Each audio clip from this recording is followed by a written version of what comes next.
And so I talk a lot about this, right? And how did I even get to know about this? Well, if some of you heard my story, you'll know that at some point of my career, I was recruited. They thought I would be a good person on their side. I was recruited to business owners meetings in Metro Atlanta, as well as scientific meetings where I got to meet Dr. Craig Venter, okay? And so in these meetings, they talked about this whole transhumanist movement and how it was great. We would be the controllers in the room. Don't worry, we would be exempt. Everybody else would be controlled. I was horrified. I was horrified to see everybody standing ovation and clapping for this. Like, who are they? And I asked, how could you be for this? They said, oh, well, it does sound a little bad, but you know what, Carrie, soon it's going to be us or them, and so we have to, you're going to want to be on our side. You don't want to be on the other side. It's going to be bad. I said, I would never do that, and you're a fool. You're a fool to think that this technology wouldn't be turned back on you, because we are human beings, right? And they have a supercomputer that wants to guide all of this. A computer doesn't care who you are. It has an algorithm. You have a dollar sign in your head. It's not like the Marines, all for one, one for all. A computer sees it as foolish, it's frivolous, right? So I had all this knowledge. That's how I got to know how to research for it. But I was still not happy. I'm a person I have to know, right? So I decided I'm going to look inside of these vials, even though it's not legal. I don't care, because if something goes against my God-given rights and my human rights, it is my duty to break that law.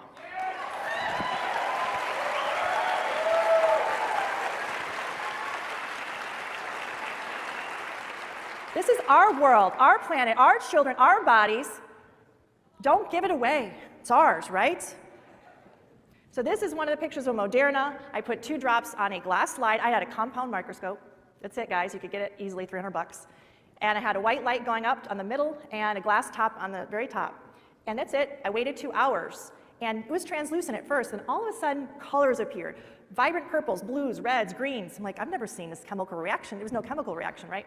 So I ended up finding out all these colors, actually, when they appear under a white light, that's a sign of a superconducting material inside these injections. All the manufacturers have that. What that means, it's proof they are putting an injectable computing system inside every single one of these vials. An injectable computing system. Did they say anything to any of us? No. There's little cubes on this one. I'm just showing some of these photos. Here's another one. It's hard to see on this photo, but at the very edge, it's a cube-like structure. We're not quite sure exactly what that is right now. So also, I saw a lot of metallic flex fragments. I didn't see anything about metal fragments on the ingredient list, again. And these metallic fragments, to me, look a little more exotic. It's not like your typical aluminum, et cetera, right? This one is strange. It's so opaque, it leaves its own shadow. This is, some of these pictures are between 100 times magnification, which is nothing, to 400 up to 600 times magnification. This is not nanotechnology. I mean, this is not looking at nanotechnology. This is on a much grander scale. This is crazy. So this picture kind of has been going around, I think. I'm going to give you a close-up of him. This was on the first slide I did, and there's the cover slip, right? So everything gravitated to the very edges of the cover slip. That's where I saw a lot of action. There was a lot of aggregation. There was self-assembling. This is 2 hours. It's not like 12 hours. 2 hours time. I also saw this thing. I was shocked. It actually was able to lift itself up off of the glass slide. You can't see it? Okay. It was able to lift itself up off of the glass slide. It had tentacles like you see here. It was able to move. It is my opinion, and this is my interpretation, that it was self-aware. I've never encountered anything like that. I've done slides, I've done all kinds of preparation of slides of biologic materials, et cetera. Never have I witnessed anything like that. And so I did cry. I cried. And then I thought, well, okay, perhaps that was a fluke. Surely, maybe some contamination, right? So 2 months later, I get another Moderna vial, and I look at it under the microscope, and here's, what is that? Still trying to figure it out, guys. But we shouldn't have unidentified objects inside of these injections. Another, these string-like material, I'm like looking at, I'm like, this almost looks like some kind of a living organism. And then I see another one. And then I cried hard. You may not know what that means. I do. These are parasites that are made to meld with your nervous tissue. Imagine a child that's forming their neural network. I want you to feel what I feel. I want you to get that righteous anger. We need it now. No more.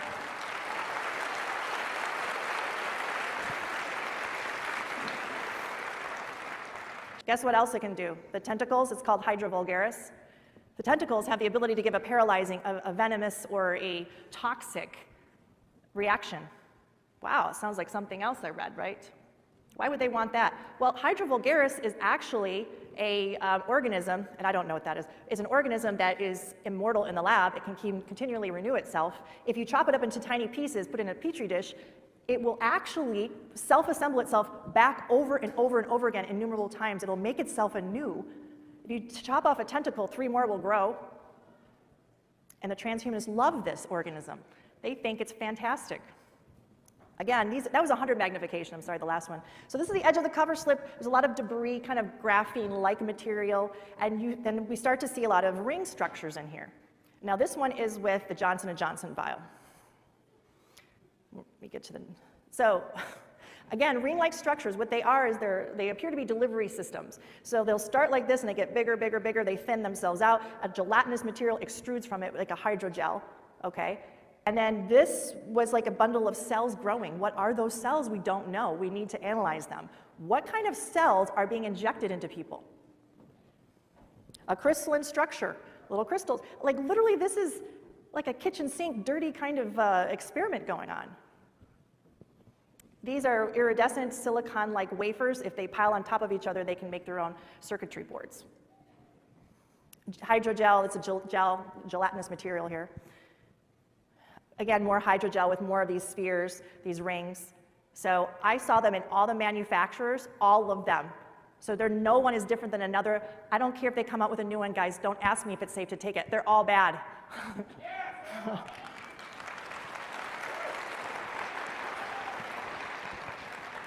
So I was very fortunate to work with Project Veritas recently.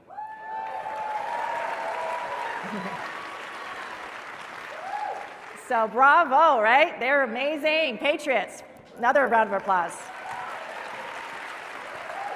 So they will be releasing their findings soon. I worked with them. And so we were looking under the microscope at Pfizer vial. And they have documentation to share too from a brave whistleblower. So anyway, in this is a Pfizer vial. You see a lot of these dark particles. These are like graphene oxide particle material. So what we were witnessing over time under the microscope was something called Tesla phoresis. Have you heard of that? So what that means is that you can put all these little tiny like beads, let's say, that have the potential to make their own wiring in the body. And what you do is you just have an external magnetic force or another kind of electric force, let's say, or frequency, and they will start to form and coalesce into a string-like spider web all by themselves. So you just have to put the junk in somewhere, turn on a frequency, and voila, it starts to make its own neural network, a string-like consistency. We were seeing it here inside of this vial, starting to coalesce, starting to form structures. It's a little bit difficult to see, but up there, I don't know if I can do a pointer. Can't see my pointer. Anyhow, there's a stellate kind of figure in the middle. So if you knew what a human nerve cell looked like, a dendrite, it would look just like this. But this isn't from a human, guys. This is from whatever they're injecting inside of you. They're literally, this is my opinion, they're trying to put another kind of nervous system inside of you, but an AI kind, or they're hijacking this parasite to put inside of you. These are my hypotheses. I encourage you to do your own research. And for the people who don't believe me under the microscope, you can get a $300 microscope and you can put the drops on there and you can look and see the pictures too, right?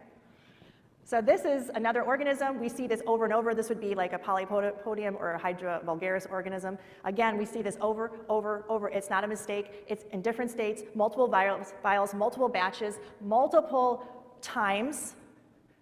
There's no mistake. Another one. This is very similar to some ectoderm of a parasite. I mean, we could go on and on, parasite after parasite looking. And let me back up. They appear to be parasites, right? If it looks like a duck, quacks like a duck, walks like a duck, it probably is, right? Again, more ring-like structures. How is this in the betterment of humanity? Is this why ivermectin and hydroxychloroquine are so banned from everybody? Right? Now we know. I want you to see this guy. This guy is another organism that we saw. This was in a Johnson & Johnson vial. Watch closely the translucent thing that moves around the edge of the ring. Do you see that? It's got feet, I think. At first I thought it was another, let me back up and do that again so you can see. Okay. Oops, I'm gonna try to do this properly. All right, play. Sorry guys. Anyway, it's a translucent, I thought it was like a larvae, like another life form, but the way it moved was more robotic to me.